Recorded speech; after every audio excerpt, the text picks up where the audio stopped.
Fort Snelling is located in between Minneapolis and St. Paul, but before it was a state park or a fort, it was home to the Dakota people, and now you begin the journey to see how they survived in this area.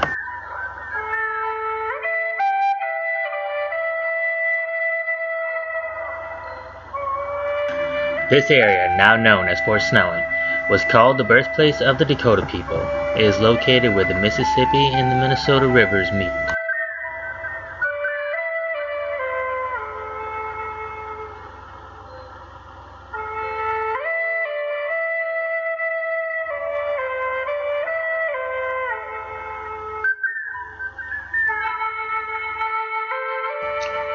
The Dakota people moved their villages and varied their work according to the seasons.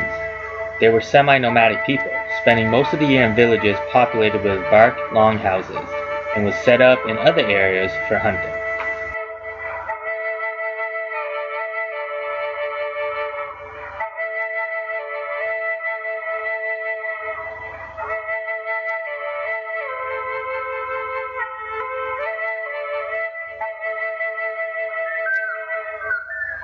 In the Dakota People's Society, women have always held an essential role.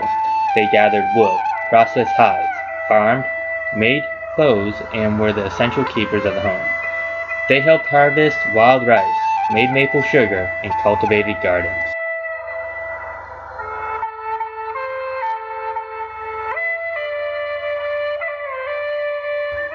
While the women farmed and made clothes and were the essential keepers of the home, the men would go hunting and fishing to provide game for the entire village. They would also secure the community for safety against outside.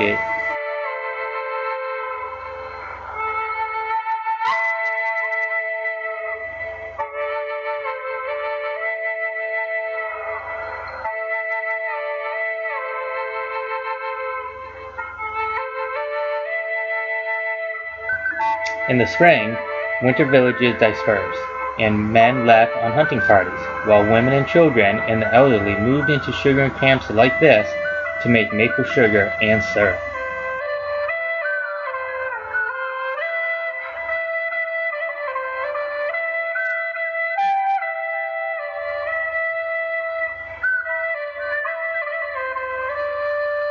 During the summer months, families gathered in villages to hunt and fish. They processed the game and harvested traditional medicines and indigenous plants, as well as crops such as corn, squash, and beans. They also gathered wild rice along the vast lakes throughout the area.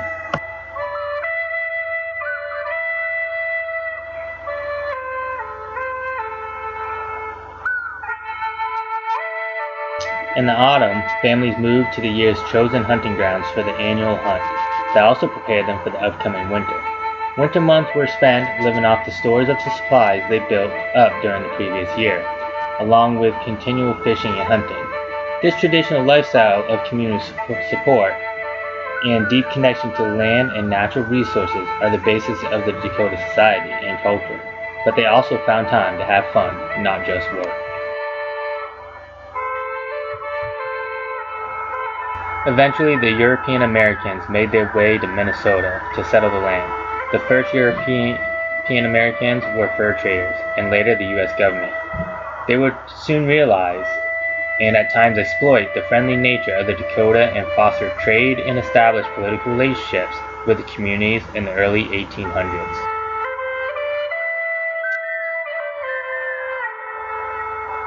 In the 1800s, daily life for the Dakota centered on survival. A harsh climate and potential conflict with neighbors made it essential for communities to work together at such tasks as hunting and gathering food, cultivating crops, processing animal skins for clothing and shelter, and providing for communal defense.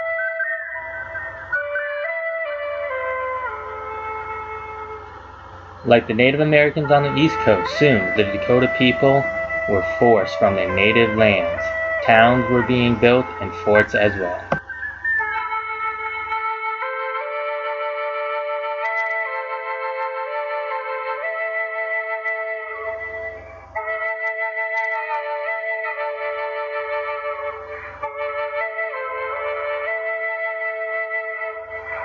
After the Treaty of 1851, the Dakota are restricted to reservations along the Minnesota River. The United States breaches its terms of the treaty, failing to provide food and services promises. With disease, failing crops, and starvation, the Dakota people revolt against the United States, and the War of 1862 begins.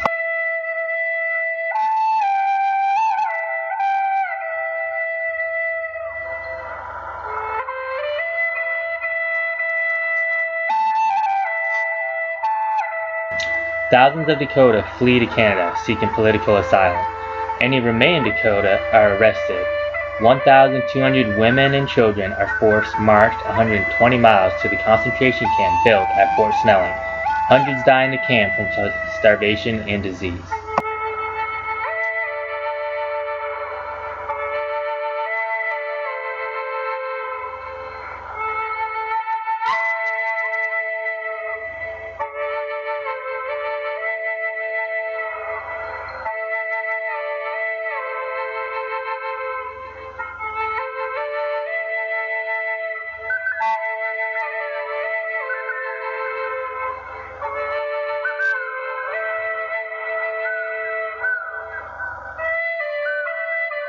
The males of the Dakota people were soon arrested and tried for crimes against the United States.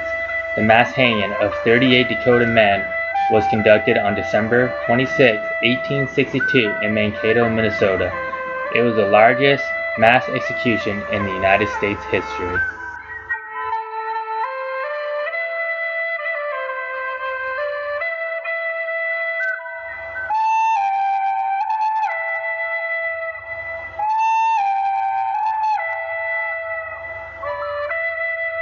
The Dakotas survived extermination policies following the war. Though some were able to stay in Minnesota, most were forced out of state. In May 1863, the Dakotas were forced to board steamboats and relocated to southeastern Dakota Territory, a place stricken by drought at that time.